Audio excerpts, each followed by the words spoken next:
दोस्तों नमस्कार। स्वागत है आपका आपके अपने YouTube चैनल बुद्धा सागर में। दोस्तों आशा करता हूँ हमेशा की तरह सभी लोग अच्छे और स्वस्थ होंगे।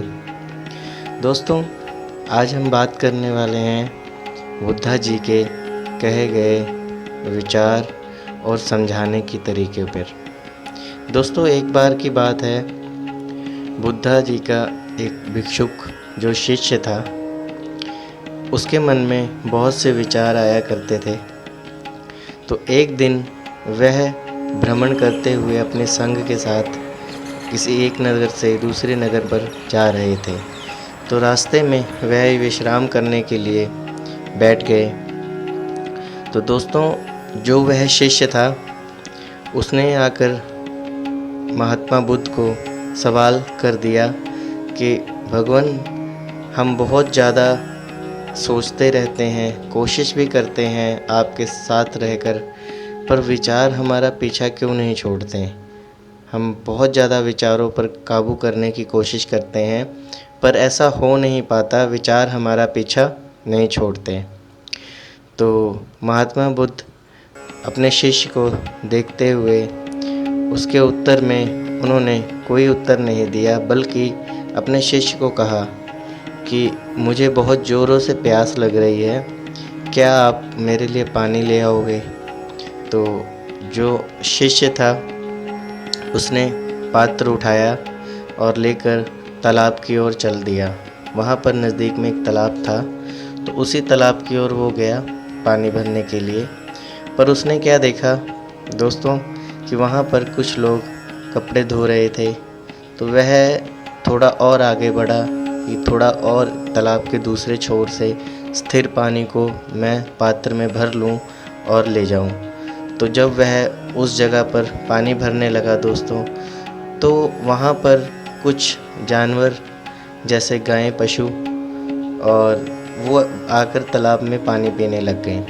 तो उनके तालाब के अंदर प्रवेश करने से वह पानी फिर से दूषित हो गया, उसमें कीचड़ ऊपर आ गया नीचे की सतह से, तो पानी पीने लायक नहीं बचा।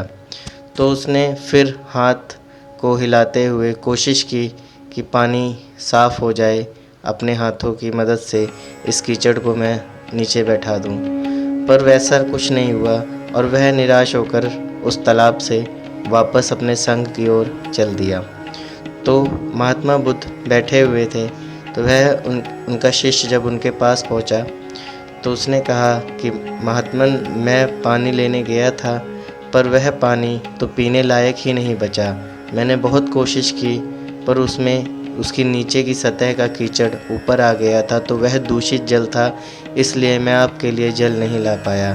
तो कुछ देर बीती, समय बीता, 1 घंटा बीत गया धीरे धीरे। फिर महात्मा बुद्ध ने अपने उसी शिष्य को बुलाया और कहा कि तुम जाओ, मेरे लिए क्या फिर से कोशिश करोगे पानी लाने की, मुझे बहुत ज़ोरों से प्यास लगी है। तो वह शिष्य, गुरु की आज्ञा थी तो पालन तो करना ही था, तो उसने उस पात्र को उठाया और दोबारा पुनः तालाब की ओर प्रस्थान किया। जब वह तालाब में पहुंचा तो वहाँ पर ना तो कोई कपड़े धो रहा था और ना ही कोई जानवर पानी पी रहा था। तालाब का पानी पूरी तरह से स्वच्छ हो चुका था, साफ़ हो चुका था, स्थिर हो चुका था, पीने योग्य हो चुका था। तो दोस्तों उसने उस पात्र में पानी को भरा और वापस संग की ओर चल दिया और महात्मा बुद्ध के आगे वह पानी की प्रस्तुति की और दिया, उन्हें जल पीने के लिए दिया। तो महात्मा बुद्ध ने जल पिया और कहा कि इस बार तुम्हें जल कैसे मिल गया। तो शिष्य ने कहा कि महात्मा, इस समय जब मैं गया हूँ दोबारा, तो वहाँ पर सभी जल स्थिर हो चुका था, पूरे तालाब में बिल्कुल निर्मल जल था, इसलिए मैं वह जल भर कर ले आया। तो महात्मा बुद्ध ने कहा कि तुमने मुझसे एक प्रश्न पूछा था। तो शिष्य ने कहा, जी महात्मा, मैंने आपसे प्रश्न पूछा था, पर आपने मुझे उसका उत्तर नहीं दिया। तो महात्मा बुद्ध ने कहा कि वह उत्तर तुम्हें खुद स्वयं मिल गया। जिस तरह तुम उस तालाब में गए थे पानी लेने के लिए और पानी स्वच्छ नहीं था, पर पुनः दोबारा जब तुम्हारे जाने पर उस तालाब का पानी पूरी तरह तुम्हें स्वच्छ मिला कुछ ही समय बाद। इसी तरह हमारा मन भी है। जब हम मन को समझाने की कोशिश करते हैं वह और उलझता है और व्यर्थ की चीज़ों को सोचता है, व्यर्थ की बातों में उलझता रहता है। पर कुछ समय बीत जाने पर मन अपने आप शांत हो जाता है। तो इस तरह से महात्मा बुद्ध ने अपने शिष्य को मन को समझाने का जो ज्ञान है वह दिया। तो दोस्तों, इस कहानी से बस एक शिक्षा से मिलती है और ये महात्मा बुद्ध की कही हुई बात ये बिल्कुल सत्य भी है। अब मेरा खुद का भी अनुभव रहा है। दोस्तों, जो हमारा मन है वह उसका काम ही है विचार पैदा करना। और जब भी अगर आप ध्यान करते हो, मेडिटेशन करते हो, तो आपने स्वयं महसूस किया होगा जब आप ध्यान करने के लिए जाते हो तो आंखें बंद करते ही आपके मन में और आपके दिमाग में बहुत से विचारों की उत्पत्ति होती है।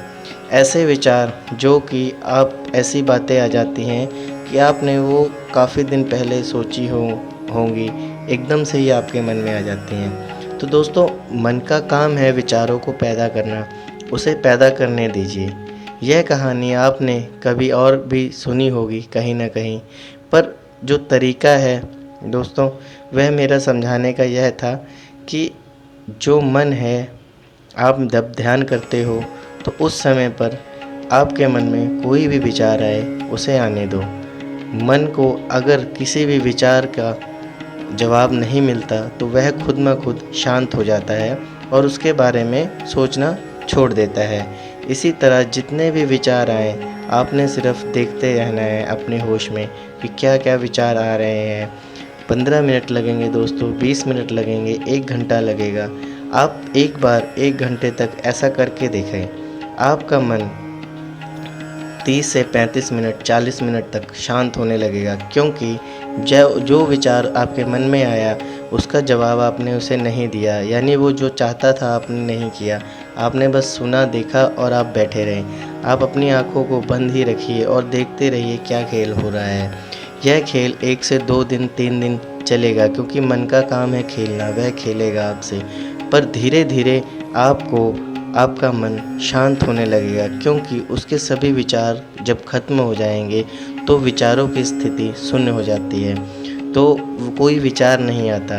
दोस्तों, महात्मा बुद्ध ने भी यही बताया है कि विचार और दिन और रात, सोना और जागना, अच्छाई और बुराई, सुख और दुख, इनके सबके जो बीच में आता है वही जो है हमें जिसकी ज़रूरत है, उस जगह पे हमें स्थिर होने की ज़रूरत है। दोस्तों, जिस तरह से महात्मा बुद्ध ने आनापाना सति ध्यान में भी बताया है, उसमें भी यही बात बताई गई है। सांसों का ध्यान, जो सांसें हम लेते हैं दोस्तों, सांस जब ऊपर जाती है और नीचे जाती है, जो कुछ मिली सेकेंड्स का विराम आता है दोस्तों, वही विराम उसी में हमने खो जाना है।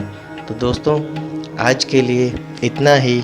इसकी और ट्रिक और तरीके हम आपको अगली वीडियो में बताएंगे। दोस्तों, इतने प्यार से वीडियो को अंत तक देखने के लिए आपका दिल से बहुत बहुत धन्यवाद।